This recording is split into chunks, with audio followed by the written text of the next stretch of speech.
Okay, so today is Wednesday, August 4th, and it is day 87.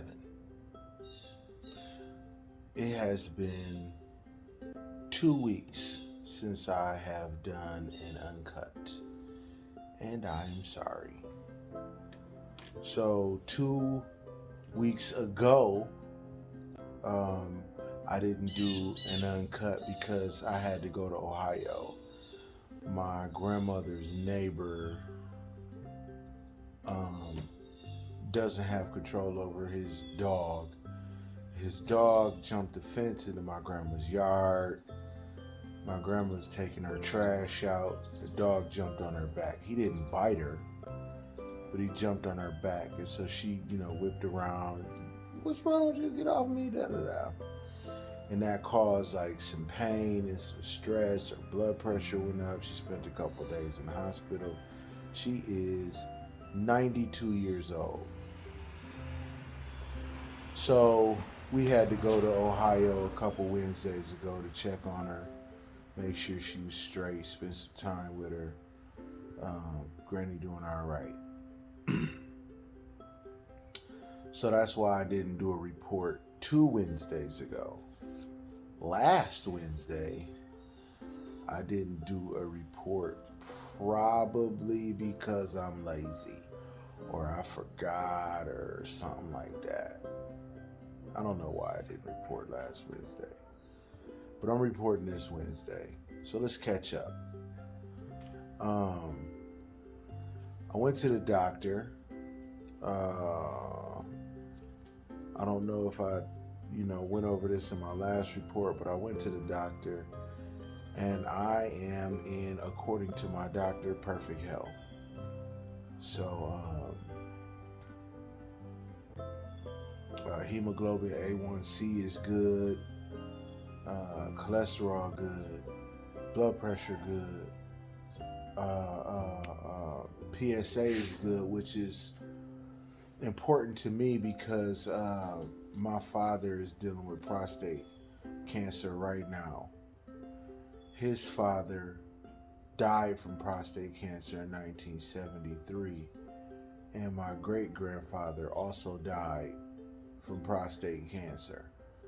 So we got 3 generations of Alexander men, and prostate cancer took 2 of them out, and now the third one is going through the treatments for it right now. So PSA was important to me. My PSA is good. I had a vitamin D deficiency.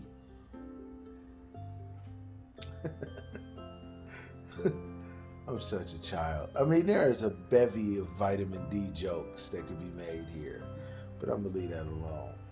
So, vitamin D deficiency. So I was put on a vitamin D supplement, but 4 weeks. And she told me after I finished the prescription to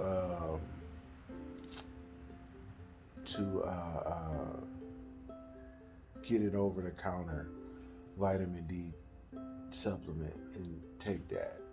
There's not enough sun here in Michigan, so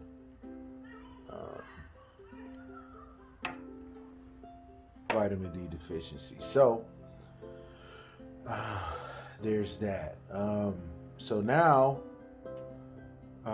we're at a place that is familiar and unique at the same time, because I want to continue on this journey, and I'm going to. I am. I'm not throwing in the towel by any stretch of the imagination, but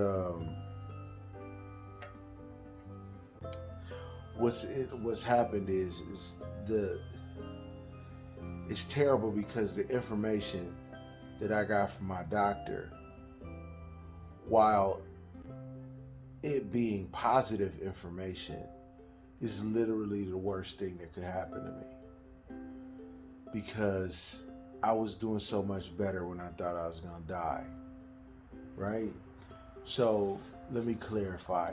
87 days ago, I'm on this little mental health journey.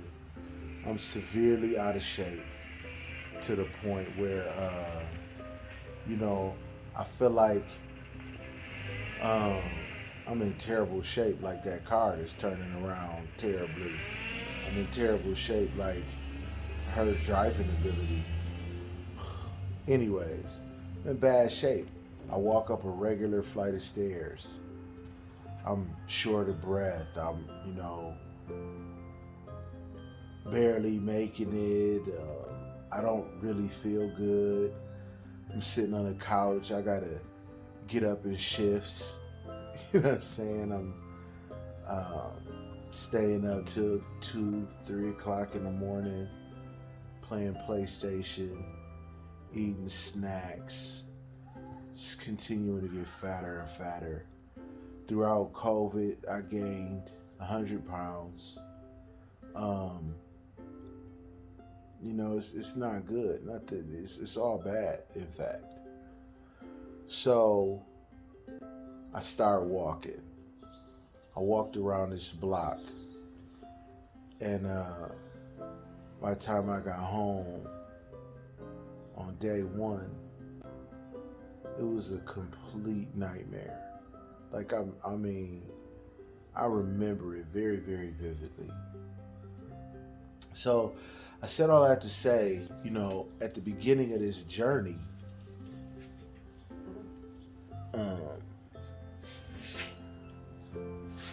I felt like I was gonna die. I felt like my health was poor. My legs were swollen. I was retaining so much water. Chronic pain, back pain, hips, shoulders, like everything. Like it wasn't good. So I started walking. And I walked every day. Then I got to day 60 something and got a little overly ambitious with the walks.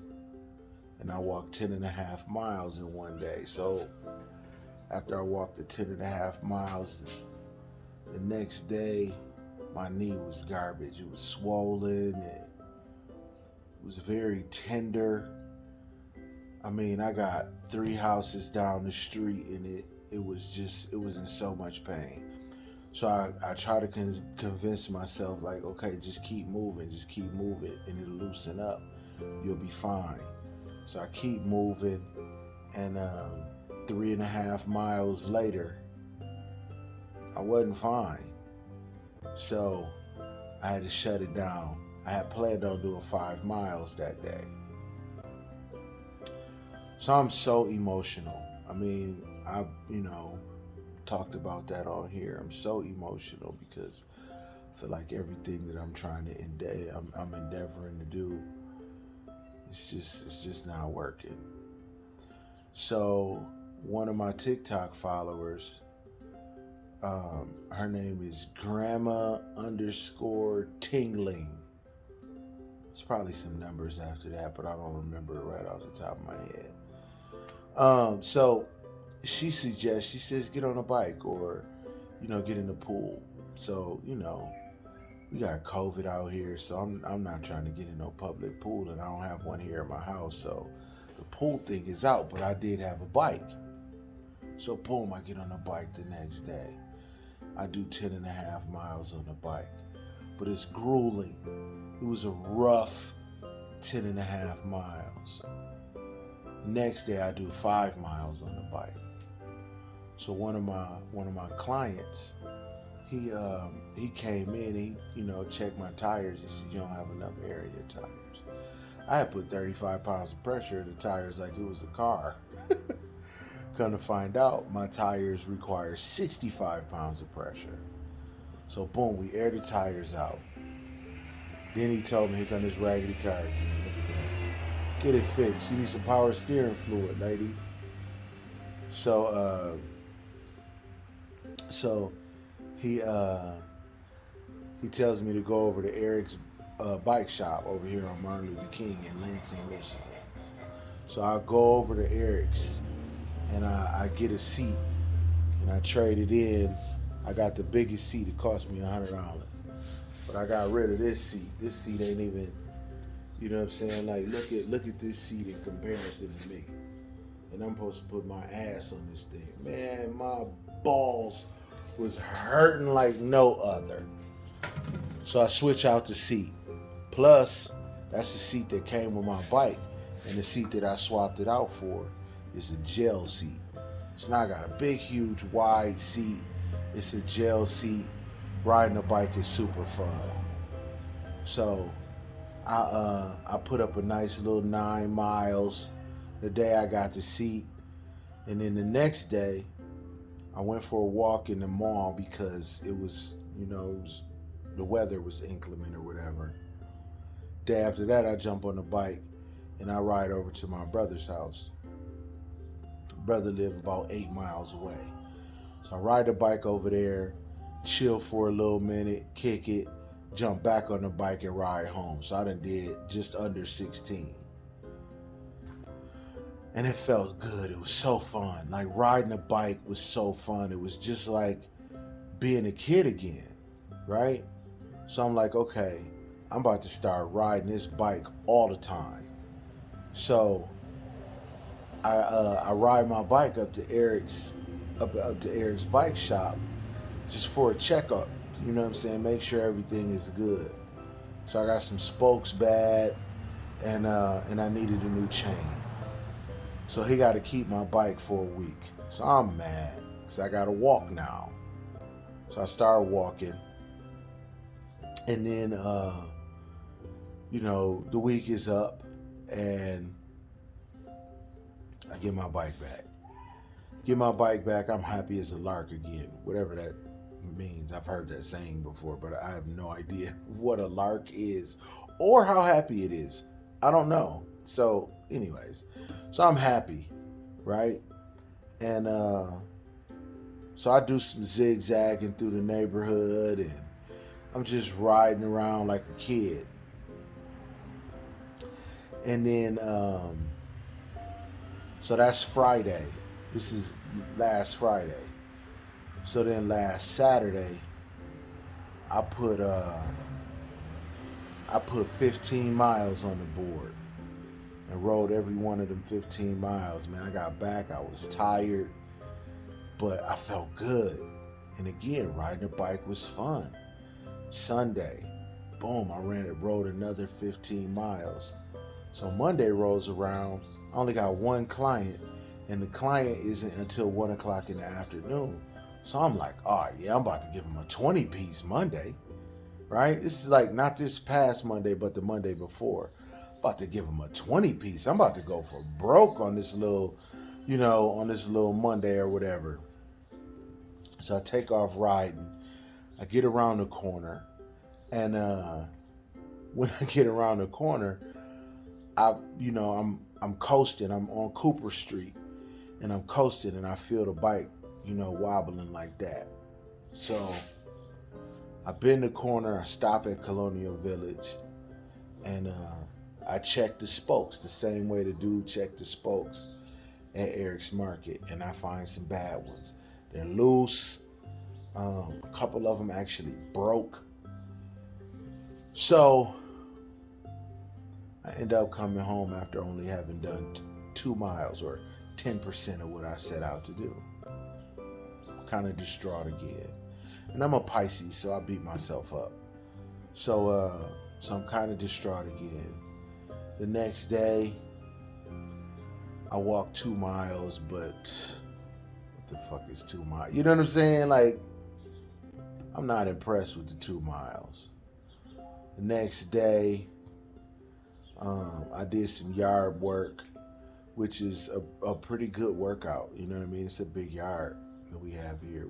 It's a corner lot, so a lot of grass to cut, a lot of edge to trim, hedges, everything. So, I got a lot of yard work to do. So you do some yard work, then go for a walk, take a day off, and then this past Saturday, I get a gym membership. So I'm going to the gym now. You know what I mean? So Saturday I went to the gym and I went hard in the yard. I did a shoulder workout. I did a bicep workout. I did a tricep workout. I jumped on the elliptical for 10 minutes. I did an ab workout. I did a back workout. I did two ab workouts and a back workout. So I did one regular ab workout, and then I did the twisty turning ab workout. Then I jumped on the bike for 10 minutes. Then I did a leg press. I did hamstrings, and then I did quadriceps. And then I walked it out for 10 minutes. And then Sunday, my whole entire body felt like it was on fire. Now keep in mind, like, I'm not lifting heavy weights. I'm not a bodybuilder. I'm not bodybuilding. I'm doing lightweight, but I'm doing high reps, right?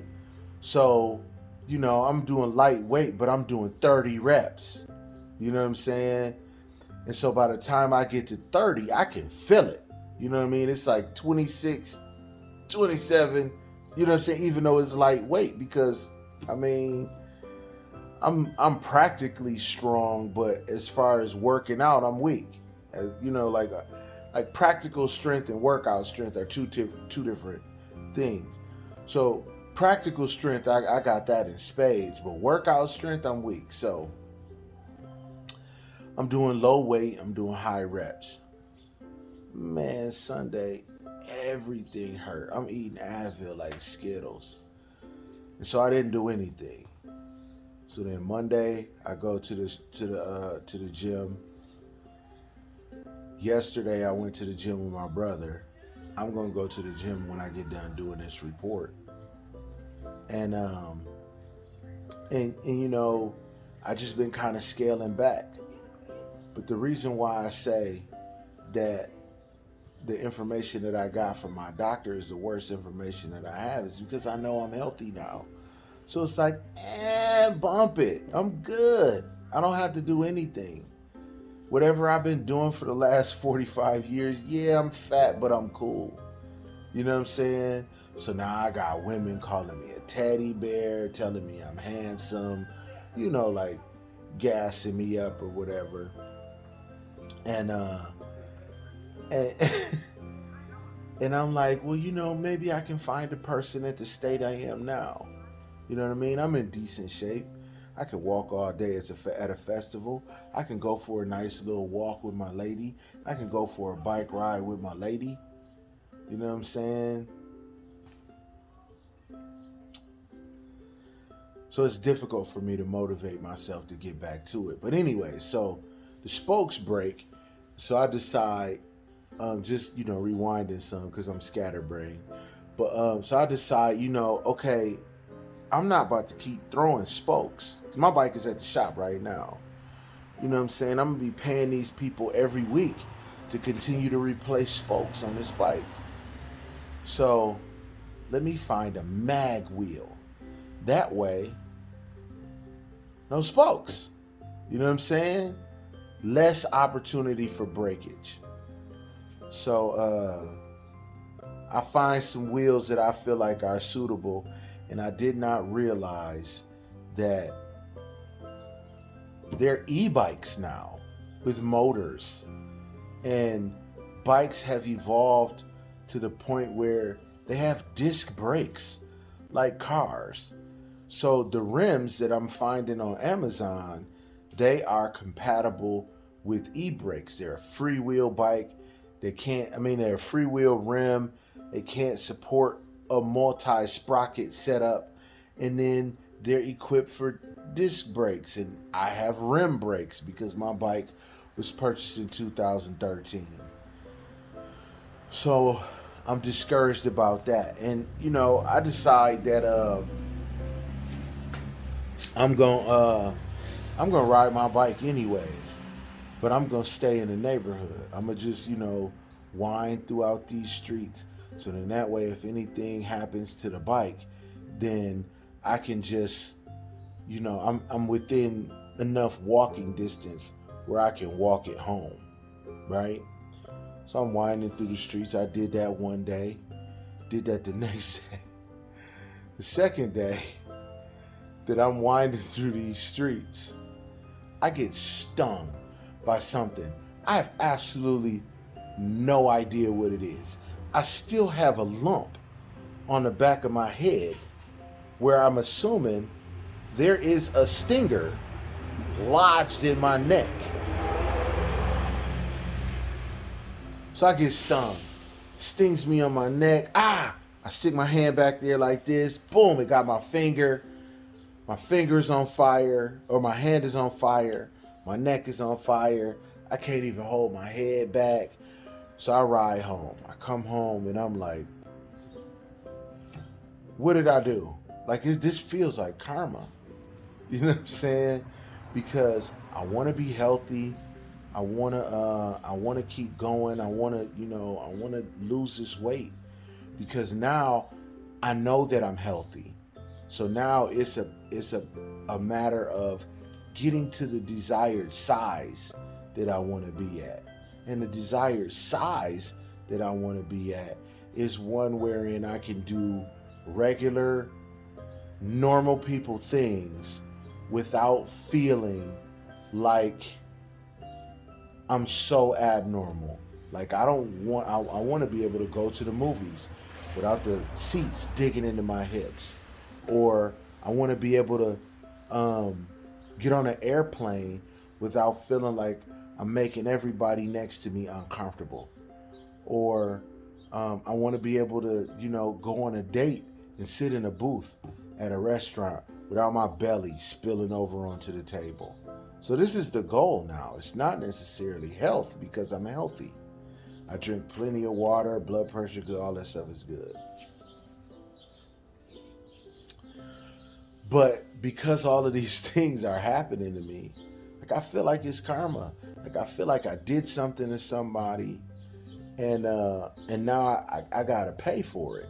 You know what I'm saying? Like, I feel like Matthew McConaughey in the movie Failure to Launch, like nature was rejecting me. But then I realized that there's a story in the Bible wherein the disciples get into this boat and they're going across the Sea of Galilee. Jesus wasn't with them. He says, going across and I'll meet y'all on the other side. And then he stole away to pray, because he did that a lot, which is cool, what you're supposed to do. Get by yourself and do some praying, do some meditating, get in contact with God, whatever that means to you. So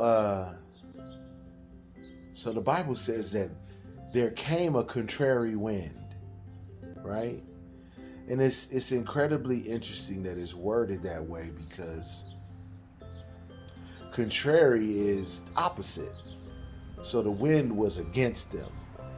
And the wind is designed to turn them around so they go back to where they started from, right?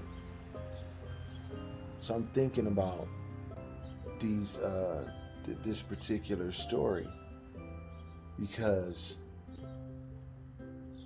that's how I feel. Like, I'm in the midst of a contrary wind. So, I got willpower. I got, I feel like I'm losing my mojo. It's after 7 o'clock and I haven't done anything today except for cut hair. I mean, and that's my job, but I need to keep this additional activity up. And that's where I'm at now. I'm at a place where I have to, I have to consider my why, because again, this whole, my why hasn't changed, right? I want to be healthy because I wanted a wife. And now I am healthy, but I still want a wife. And so now my focus is to reduce the amount of size, or to reduce my size, so that when God gives me a wife, then I can be available for her in every way, right? I'm emotionally available for her. I'm mentally and spiritually available for her. I'm spiritually able to cover her like I'm supposed to do as a man, pray for her and all of that stuff, because my soul and my spirit is cleansed. And I need to be physically available for her, not just in the bedroom, but for activity's sake too, because women like to do activities, and I'm not necessarily an active person, as you can probably tell. So it's very, very important to me to be a good husband. And in order to do that, I have to be completely available in all of those ways. So I gotta go to the gym. I gotta continue to go for walks. Tomorrow when I get my bike back, I gotta continue to go for bike rides. I have to continue to do this work, because if I don't continue to do this work, then what I set out to achieve, I haven't. You know what I mean? So day what did I say? 87? Day 87. That's where I'm at. You know, trying to get my mojo back. Trying to, keep pushing forward. Trying to consider or continue to keep my why. Like, why am I doing this? At the forefront of my mind. You know what I mean? And I know that, I don't know if she's watching these videos, or if she's a TikTok follower.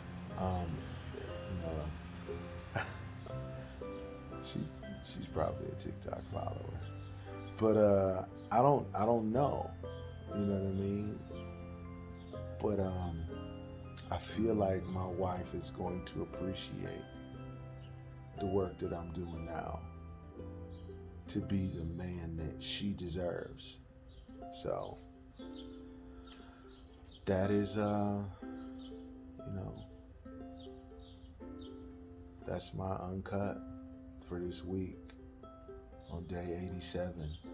So I'll be blessed. Love y'all.